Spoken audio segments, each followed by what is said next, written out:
Beetroot தோரம் வைக்க போகிறோம். பீட்ரூட் தோரம் அரிஞ்சிக்குவோம். இது தொலியெல்லாம் இப்படியே செத்தி எடுத்துட்டு கழுகிட்டு அரியும்.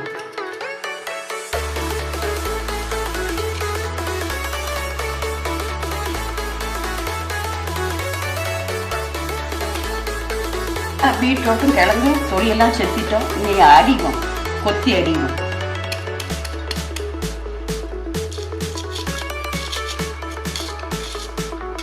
இப்படி அடிச்சுக்குவோம். பீட்ரூட்டும் உருளைக்கிழங்கு அரிஞ்சு வச்சுருக்கோம். தோரம் வச்சுக்குவோம். கொத்தி எடுப்போம். தட்டி காயட்டும். தேங்காய் ஊற்றி 2 கன்று தேங்காய் கடுகு உள்ளது போட்டுக்கணும். உளுந்து பருப்பு ஒரு 2 பூண்டு போட்டு, சின்ன வெங்காயம் 2 பச்சை மிளகா, இஞ்சி கொஞ்சம் இஞ்சி, கையாப்பிலை இந்த மொத்தமாக போட்டு பீட்ரூட்டு போட்டு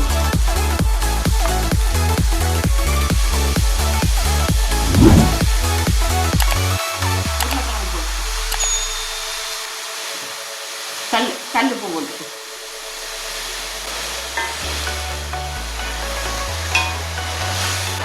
வத்தல் மிளகு நம்ம மிக்சியில் பொடிச்சு இதை போட்டு வந்து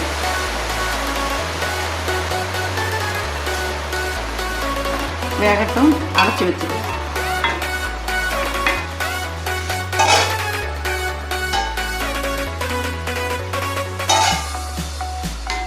தண்ணி ஊற்றக்கூடாது. தண்ணி ஊற்றாமல் தாளித்து சிம்மை குறைச்சி வச்சுட்டு அரைச்சி வச்சிடணும். தேங்காய் போட்டு, தேங்காய் போட்டால் கொஞ்சம் ருசியாக இருக்கும்.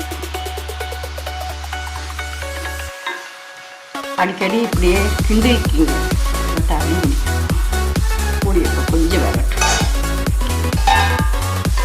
நல்லா வெந்துட்டு பாருங்க.